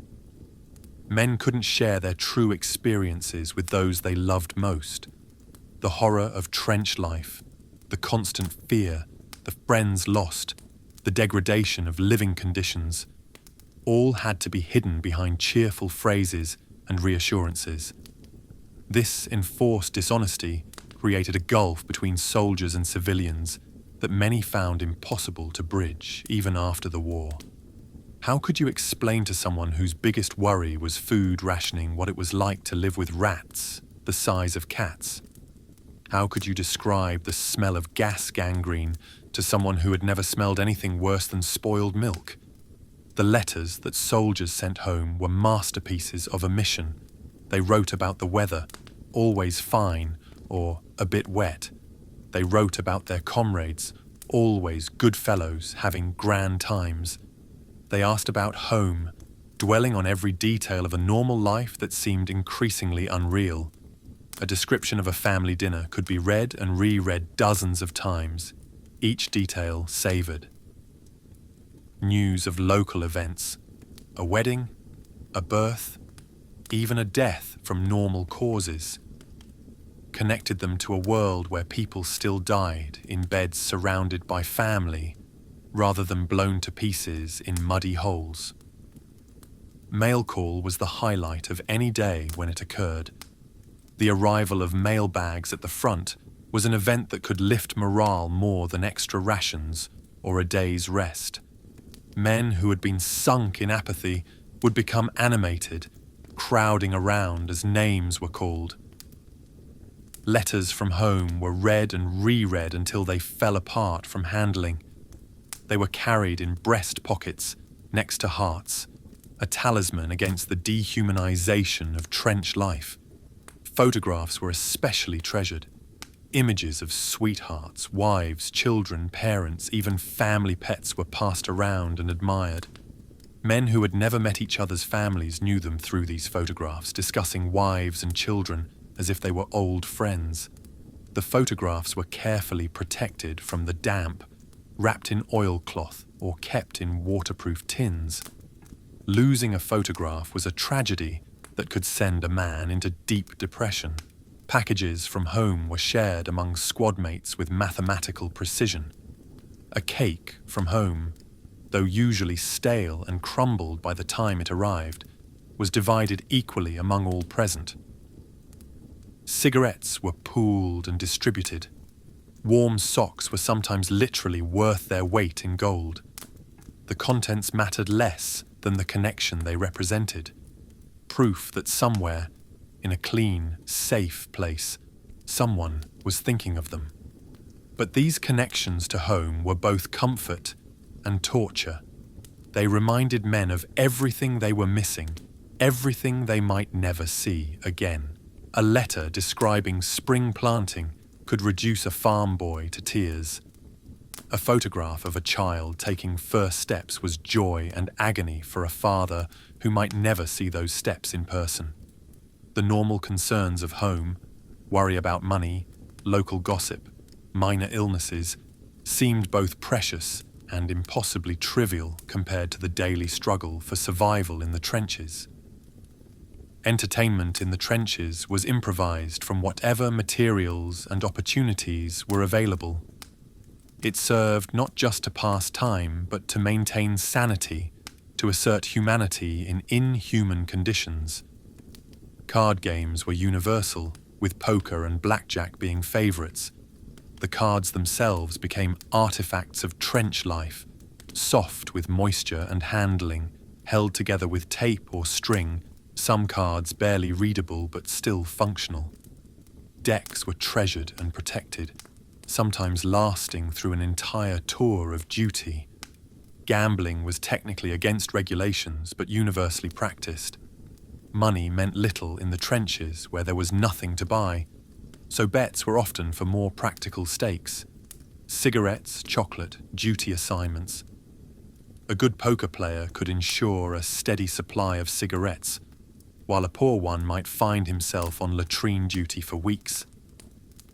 Some games became legendary, lasting for days during quiet periods with players dropping out for duty and returning when relieved. Beyond cards, men bet on anything that offered uncertainty. Rat races were organised, with captured rats released to run courses marked out in dugouts. Lice races were conducted on mess tin lids, with men betting on which louse would reach the edge first. They bet on weather, on when the next shell would land, on which section would be relieved first. This constant gambling wasn't really about winning or losing, but about creating excitement, about having something to care about beyond mere survival. Some units produced their own newspapers, crude publications printed on whatever paper could be scrounged, using improvised printing methods. These trench newspapers provide fascinating insights into the soldiers' state of mind. They mixed gallows humour with genuine literary efforts, practical advice with flights of fancy. Regular features might include advice to the lovelorn columns that parodied civilian newspapers, poetry corners where soldiers tried to capture their experiences in verse, and gossip columns that reported on the doings of various units with varying degrees of accuracy. The poetry produced in the trenches ranged from crude doggerel to genuinely moving verse. While the British produced the most famous poets of the war, Wilfred Owen, Siegfried Sassoon, Robert Graves, American soldiers created their own body of work that deserves recognition. They wrote about mud and rats, about fear and courage, about home and the likelihood of never seeing it again. Much of this poetry was lost, existing only in letters home or in the memories of comrades. But what survives shows men trying to make sense of senseless experience through art. Music provided another escape from the grimness of trench life. Harmonicas were popular because they were small, relatively unaffected by moisture, and could be played quietly enough not to attract enemy attention. A skilled harmonica player was a prized addition to any unit, able to lift spirits with familiar tunes from home. Guitars and banjos appeared occasionally, though keeping them functional in trench conditions was challenging. Strings rusted and broke, wood warped in the damp, but musicians persevered, maintaining their instruments with the same care soldiers gave their rifles. Singing was common, especially during work parties or while waiting in reserve trenches. Soldiers adapted popular songs with new, often crude lyrics that reflected their experiences. "It's a long way to Tipperary" might become "It's a long way to sanitary," with verses about lice and rats. "Over There" was parodied endlessly, its patriotic lyrics replaced with bitter commentary on trench life. These songs served multiple purposes: entertainment, morale building, and a way to express feelings that couldn't be spoken directly. Some songs became so popular they spread throughout the American forces, creating a shared culture of trench music. Concerts were organized when possible, usually in reserve areas, but sometimes dangerously close to the front. The 369th Infantry Regiment's band, led by James Reese Europe, gave concerts that were legendary among American forces. They played jazz and ragtime, music that seemed impossibly alive and joyful in the context of trench warfare. These concerts provided brief escapes from reality, moments when men could forget where they were and simply enjoy music. Reading material was precious and shared until it disintegrated. Books, magazines, and newspapers from home passed through dozens of hands, read by men desperate for any connection to the outside world. The YMCA and other organizations provided reading material, but never enough to meet demand. Libraries were established in some reserve areas, but books had to be practically indestructible to survive the conditions. Popular novels were read to pieces. Technical manuals were studied by men who had never shown interest in such things before, and even instruction booklets were read for entertainment. Some men became readers in the trenches who had never opened a book in civilian life. They discovered literature as a survival mechanism, a way to escape mentally when physical escape was impossible. Shakespeare was popular, his language challenging enough to require concentration that blocked out surroundings. The Bible was widely read, even by men who hadn't been religious before the war. Poetry anthologies circulated, introducing soldiers to verses they would remember for the rest of their lives. Educational programs were attempted, with varying degrees of success. The idea was that men could use quiet periods to improve themselves, learning languages or technical skills that would help them after the war. French lessons were popular among Americans, though the French learned in trenches bore little resemblance to what was taught in schools. Technical courses in automobile repair, electricity, and other trades were offered when instructors were available. Some men earned high school diplomas through correspondence courses, studying by candlelight in dugouts between bombardments. The technological innovations of World War I transformed warfare forever, and American soldiers had to quickly adapt to weapons and tactics that hadn't existed when many of them were born. Machine guns, which had existed before the war but reached new levels of effectiveness during it, dominated the battlefield. The German MG-08 and British Vickers gun could fire 600 rounds per minute with accuracy at ranges over a mile. These weapons, more than any other, created the stalemate of trench warfare. A single machine gun, properly positioned with interlocking fields of fire, could stop an entire battalion. American soldiers learned to recognize the different sounds of machine guns, the slower chatter of the Vickers, the faster rip of German guns, the distinctive sound of their own Brownings. They learned that machine gun fire had a rhythm, that gunners had to pause to change barrels or reload, and that these pauses provided opportunities for movement. They learned to spot machine gun nests by the beaten zone where bullets struck, to use dead ground where the guns couldn't reach, to coordinate with artillery to suppress gun positions. Artillery dominated the battlefield in a way it never had before. Guns had grown in size and range, capable of firing shells weighing hundreds of pounds over distances of 20 miles or more. The accuracy had improved too, with forward observers using telephones to adjust fire onto targets they could see while the guns remained safely behind the lines. Maps were gridded, allowing observers to call in fire on specific coordinates. The variety of shells was bewildering. High explosive to destroy fortifications, shrapnel to kill troops in the open, gas shells to contaminate areas, smoke shells to obscure vision, star shells to illuminate night operations. American soldiers learned to read artillery like weather. They could judge caliber by sound, trajectory by the whistle of shells, impact point by the time between sound and explosion. They knew that shells arriving with a freight train roar were large caliber, but probably passing overhead, while the ones that killed gave little warning. A brief whistle, and then oblivion. They learned that German guns had a different sound than French or British ones, that certain sectors were registered for harassment fire at mealtimes, that artillery barrages followed patterns that could sometimes be predicted. Gas warfare added a dimension of horror unique to World War I. Chlorine gas, first used by the Germans at Ypres in 1915, was followed by phosgene and mustard gas, each more terrible than the last.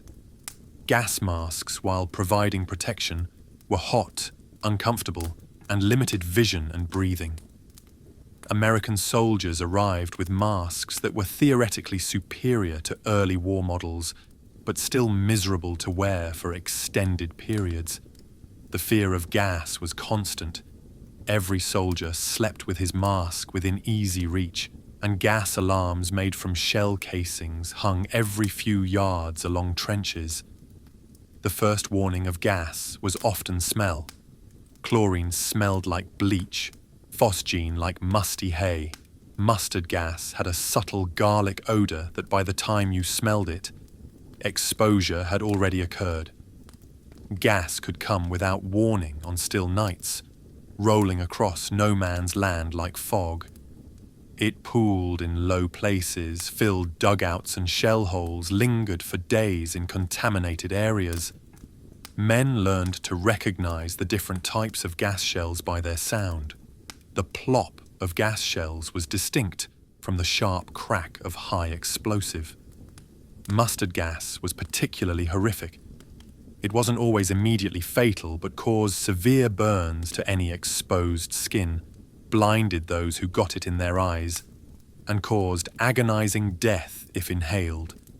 It contaminated ground and equipment, remaining dangerous for days. Men who sat on ground where mustard gas had settled developed burns through their uniforms. Weapons exposed to gas had to be cleaned meticulously, or they would burn anyone who touched them. The effects were delayed. A man might be exposed and feel fine for hours before the burning started. The Americans, arriving late to the war, had to quickly adapt to these new realities of combat. They benefited from Allied experience, but still paid a heavy price in learning. American casualty rates were often higher than those of their allies, partly due to aggressive tactics and partly due to inexperience. A mistake that a veteran British or French soldier would never make, like bunching up under artillery fire or silhouetting themselves against the sky, cost American lives. American military doctrine emphasized offensive action, taking the fight to the enemy, maintaining aggressive patrol schedules. This clashed with the reality of trench warfare, where defense had all the advantages. Early American attacks suffered heavily, walking into machine gun fire with a courage that impressed allies and enemies alike, but achieved little beyond casualty lists. They learned, gradually and at great cost, that in trench warfare, patience and preparation mattered more than elan. Tanks, first used by the British in 1916, offered a potential solution to the deadlock of trench warfare. These early tanks were slow, mechanically unreliable, and vulnerable to artillery, but they could cross barbed wire and trenches, providing protection for advancing infantry. The Americans were quick to see their potential, establishing their own tank corps under Colonel George Patton, who would later become famous in World War II. American tanks, mostly French-built Renault FT-17s, were lighter and more maneuverable than British models, but also more vulnerable.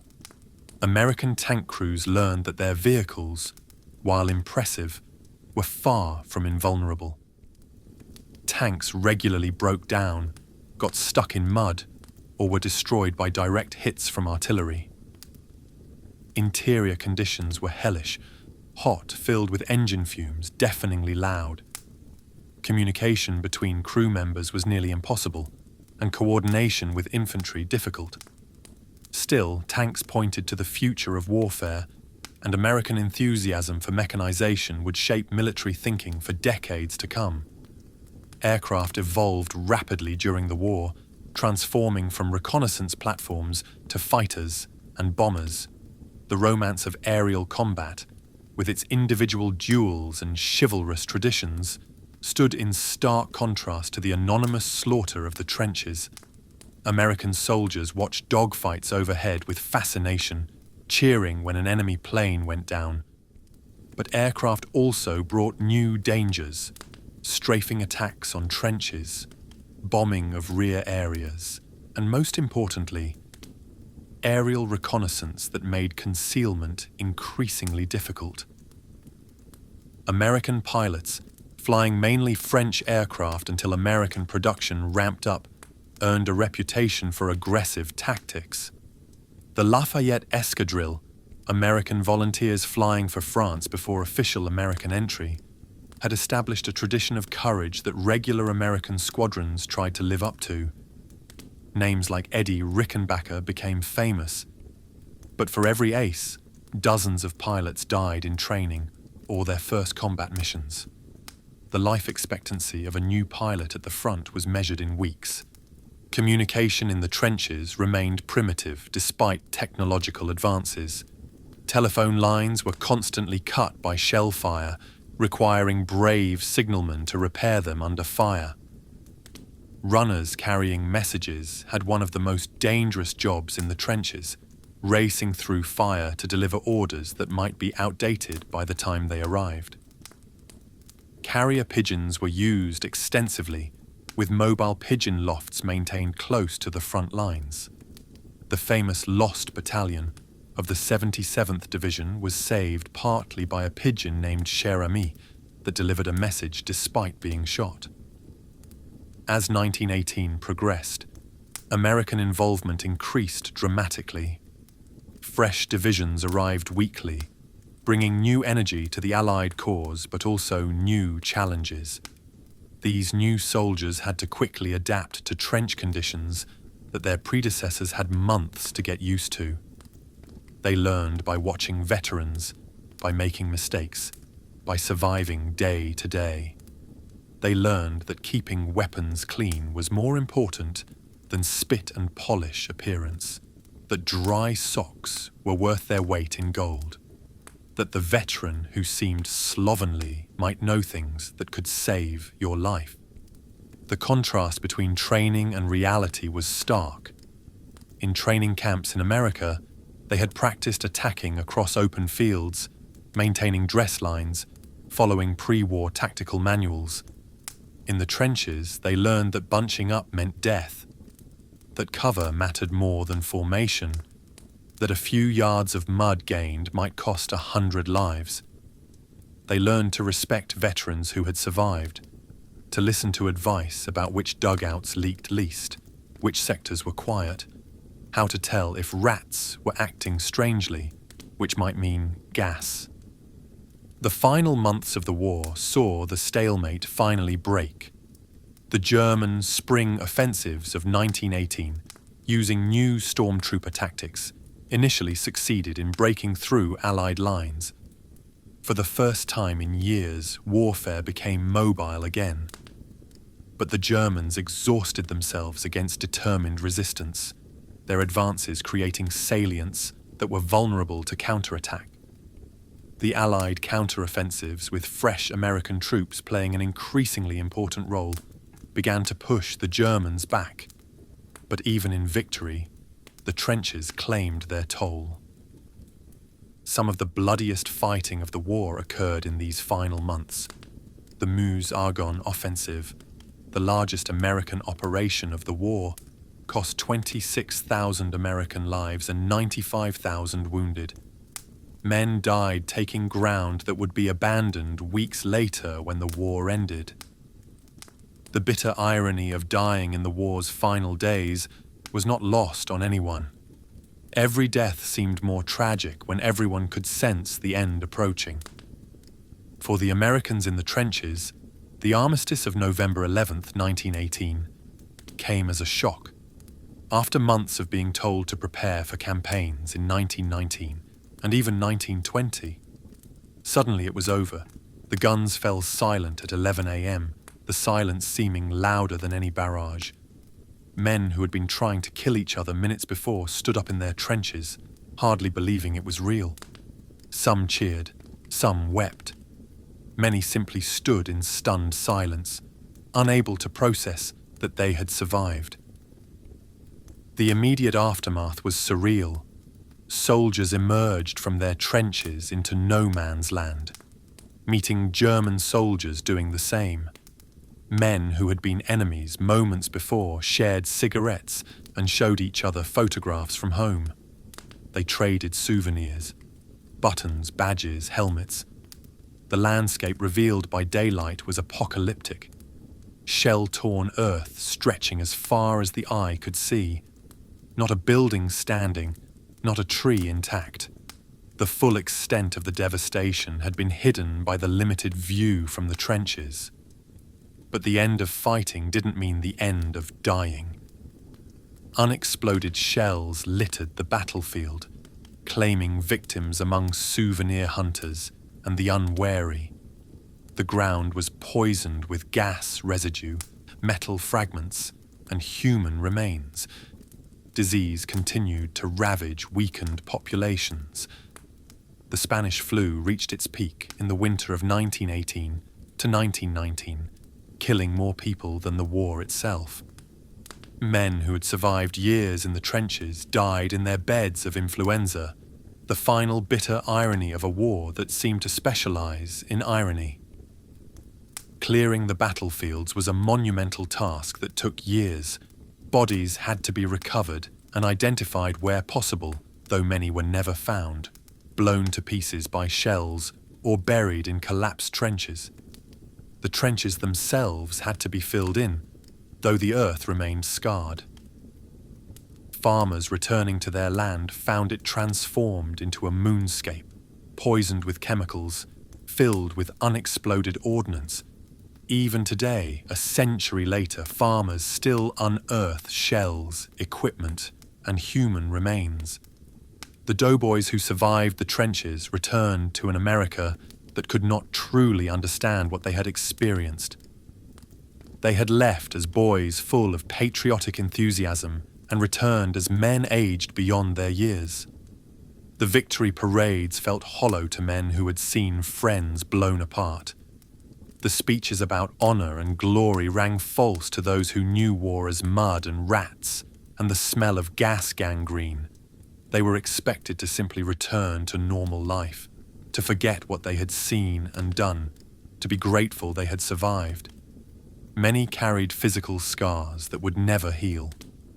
Missing limbs were visible reminders of the war's cost. Damaged lungs from gas attacks meant a lifetime of breathing difficulties. The persistent effects of trench foot left men with circulation problems that worsened with age. Infections inadequately treated in field hospitals flared up years later. Men who had seemed to recover died young from complications of old wounds, their deaths uncounted in official casualty figures. The psychological scars were even deeper. What we now recognize as PTSD was widespread but poorly understood. Men suffered from nightmares, flashbacks, and inability to adjust to civilian life. Sudden noises could send veterans diving for cover. The smell of chemicals could trigger gas panic. Crowded spaces might cause claustrophobic reactions from men who had been buried by shell explosions. Many self-medicated with alcohol, leading to additional problems with families and employment. The homecoming was often difficult and isolating. Well-meaning civilians wanted to hear stories of heroism and adventure, not the reality of lice races and friends drowning in shell holes. Wives and sweethearts found themselves living with strangers who looked like the men they had known but were fundamentally changed. Children didn't recognize fathers who had been gone for years. Parents mourned sons who had returned physically but seemed spiritually absent. Veterans found they could only really talk to other veterans. Only they understood. Veterans organizations sprang up, providing places where the shared experience could be acknowledged without explanation. The American Legion, founded in 1919, became a powerful force in American society, advocating for veterans' benefits and providing a community for those who had served.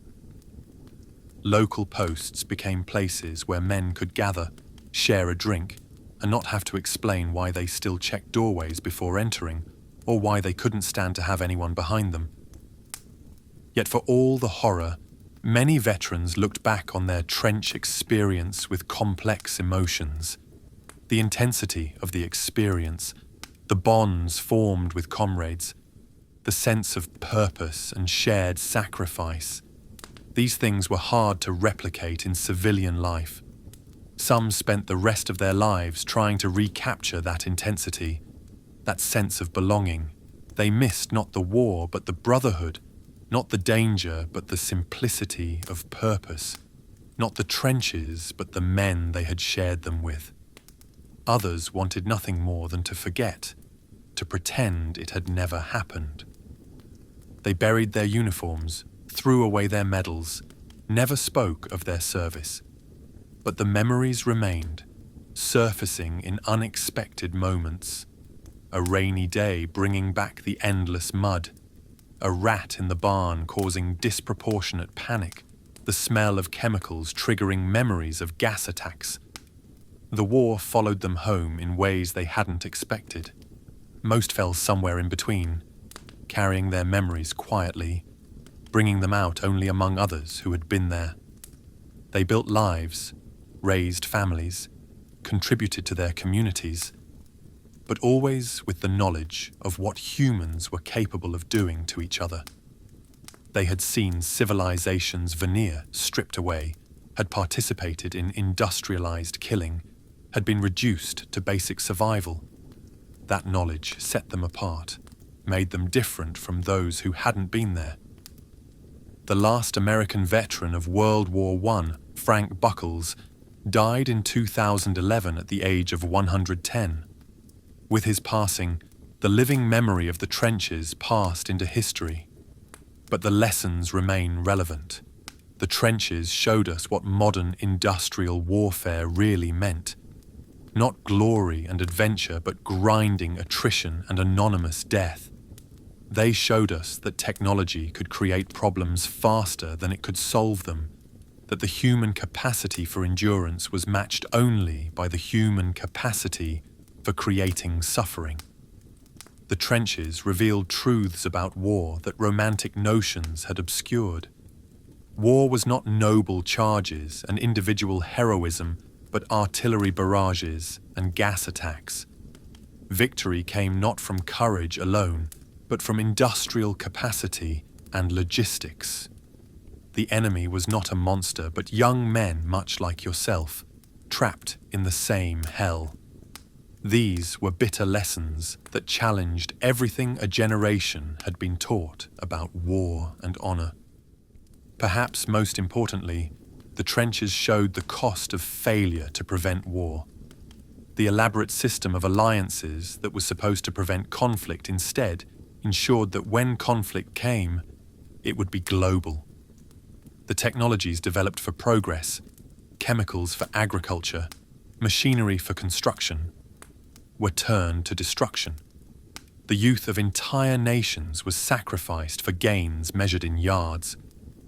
The war to end all wars instead set the stage for an even more terrible conflict 20 years later.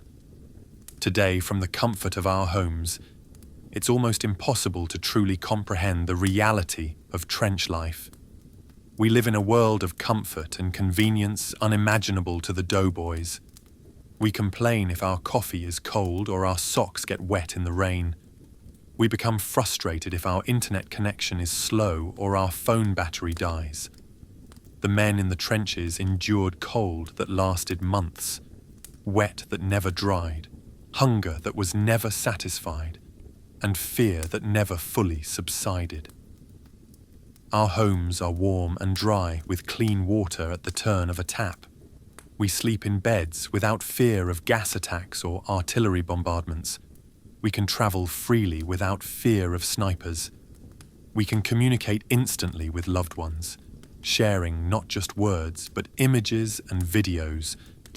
When we're sick, we have access to medical care that would seem miraculous to World War I soldiers. Antibiotics cure infections that killed thousands. Vaccines prevent diseases that ravaged armies. Mental health care, while still imperfect, at least recognizes PTSD as a legitimate condition. Our food, even what we consider poor quality, would be a feast to men who lived on bully beef and hardtack. We have fresh vegetables year-round, meat that isn't grey with age, bread that doesn't require soaking to eat. We worry about eating too much rather than too little.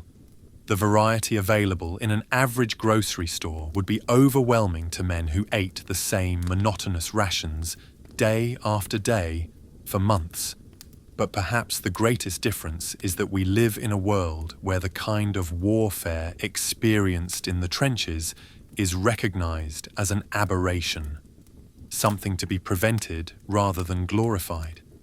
International law attempts to regulate warfare, to protect civilians and prisoners, to ban weapons deemed too horrible. Chemical weapons, which caused such suffering in World War I, are now banned by international treaty. The deliberate targeting of medical personnel, common in World War I, is now a war crime. Yet the human capacity for enduring hardship, demonstrated so vividly in the trenches, remains relevant. When we face our own challenges, disease, natural disasters, personal tragedies, we can draw inspiration from those who endured far worse. If men could maintain their humanity while living with rats and lice in holes in the ground, surely we can handle our own difficulties with grace. The doughboys showed us that ordinary people are capable of extraordinary endurance when circumstances demand it. The story of the doughboys in the trenches is ultimately a human story. It's about ordinary young men thrust into extraordinary circumstances, adapting and enduring because they had no choice. It's about the bonds formed under extreme pressure, friendships that lasted lifetimes. It's about the cost of war, not in abstract numbers, but in individual suffering multiplied millions of times. It's about the gap between those who experience war and those who only read about it. A gap that no amount of words can fully bridge. It's also a story about how quickly humans can adapt to the unthinkable. Men who had never killed learned to do so efficiently. Boys who had been raised to be gentle learned to be brutal when survival demanded it. Civilized young men adapted to living conditions that animals would flee. This adaptability ensured survival, but came at a cost measured in nightmares and broken spirits for decades afterward. The trenches stand as a warning about the nature of modern war. They showed that technology had outpaced tactics, that defensive weapons had become so powerful that offensive action was nearly suicidal. They demonstrated that industrial warfare consumed men and material at rates that would have been unimaginable to previous generations. A single day's artillery barrage could expend more ammunition than entire previous wars. The Battle of the Somme saw 60,000 British casualties on the first day alone, more than America lost in the entire Vietnam War. As we drift off to sleep tonight in our comfortable beds, it's worth remembering those young Americans who tried to sleep in waterlogged trenches, wrapped in damp blankets that provided little warmth, surrounded by rats that grew bold in darkness and lice that never stopped their crawling torment. They tried to find rest, while artillery rumbled in the distance like thunder from a storm that never ended, while gas sentries watched for the first telltale wisps of poison, while the wounded moaned in aid posts that were little more than the holes in the ground. They endured what we can barely imagine, not because they were especially heroic. Most would have insisted they weren't heroes at all, just ordinary men doing what had to be done. They endured because that was what their time demanded of them, what their country asked of them, what their comrades needed from them. They were ordinary young men who faced extraordinary circumstances with whatever courage they could muster, and if that courage sometimes failed, if they sometimes broke under the strain, who among us could judge them? The trenches are quiet now, grass growing over the scarred earth, trees reclaiming what was once a moonscape of mud and metal. Tourists walk where soldiers once crouched in fear, taking photographs where men once died by the thousands. The rats are gone, returned to their normal size and timidity, no longer the monsters that haunted soldiers' nightmares. The lice no longer torment the living, existing only in museum displays that can't convey the maddening reality of their presence. The gas has long since dispersed, leaving only stories and faded photographs of men in masks that made them look like insects or aliens. But in our collective memory, the trenches remain. A reminder of what war truly means when stripped of glory and rhetoric. They remind us of what humans can endure when they must, but also what humans can inflict on each other when civilization fails. They stand as a monument to wasted youth, to the generation that was decimated in the mud of France and Belgium, to all those who deserved better than to die in holes in the ground far from home. Those doughboys, those American trench soldiers, have almost all passed into history now. Their letters yellow in archives that few visit, their uniforms displayed in museums behind glass that keeps visitors from feeling the rough wool still impregnated with the smell of trenches. Their names are carved on monuments that most people pass without reading, in cemeteries where the rows of white crosses stretch beyond sight. Their stories are told less and less as the years pass and the war they fought recedes into history. But their experience remains relevant, perhaps more relevant than ever in an age when war can again seem abstract, fought by drones and smart bombs, reduced to video game imagery on screens. They remind us that behind every casualty statistic is a human being, someone's son or daughter, someone who had hopes and dreams beyond dying in a muddy hole. They remind us that war, however necessary it might sometimes be, is always horror, always loss, always a failure of humanity, even when fought for the most noble causes. The Doughboys showed us the reality of modern war, stripping away any romantic notions that might have survived from earlier conflicts. They paid in suffering for lessons we must not forget. That technology can make war more terrible without making it more decisive. That courage alone cannot overcome machine guns and artillery. That the human cost of war extends far beyond those who die to encompass all those who survive but are forever changed. In the end, the story of American soldiers in the trenches of World War I is a deeply human story that transcends nationality or time period. It's about young men taken from everything familiar and thrust into hell on Earth, a hell created by human ingenuity turned to destruction. It's about how they adapted, survived, and maintained their humanity despite conditions designed to destroy it. It's about courage and fear existing side by side, about friendship forged in extremity, about endurance beyond what anyone should have to endure. It's about ordinary people in extraordinary circumstances doing what they had to do to survive another day, and then another and another, until finally the guns fell silent and they could begin the long journey home. But it's also about how that journey home was just the beginning of another struggle. The struggle to live with what they had seen and done, to find meaning in survival when so many hadn't survived, to build lives shadowed by memories that time couldn't erase. So as we settle into sleep, comfortable and safe, we might spare a thought for those who couldn't sleep, who stood watch in the darkness, who faced each dawn wondering if it would be their last. We might remember that our comfort was purchased in part by their discomfort, our safety by their sacrifice, our peace by their war. Their sacrifice seems almost unimaginable from our perspective, separated by more than a century of technological and social change. Yet they were young men not so different from young men today. They had hopes and dreams, fears and desires, families they loved and futures they hoped to see. The trenches took all of that and reduced it to the basic question of survival. Will I live through today? Will I see home again? Will this war ever end?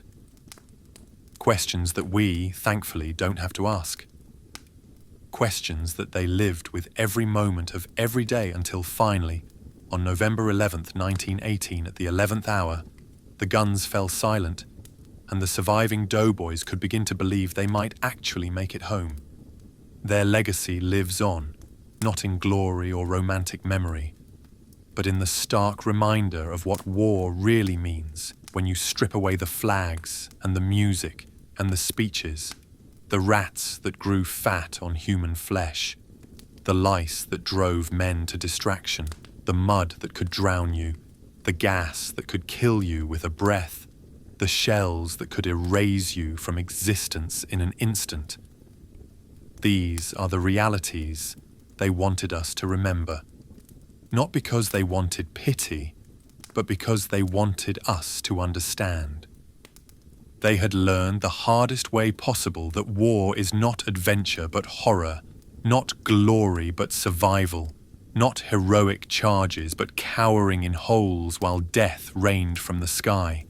And so we remember them, those American boys who became old men in the trenches, who faced horrors we can barely imagine with whatever grace they could muster. We remember not to glorify war, but to honor their sacrifice and to hope that by remembering, we might somehow prevent future generations from having to learn the same terrible lessons in the mud and blood of their own trenches. Thank you so much for watching. If you'd like to see more, here are 2 videos I believe you'll enjoy. See you in the next one.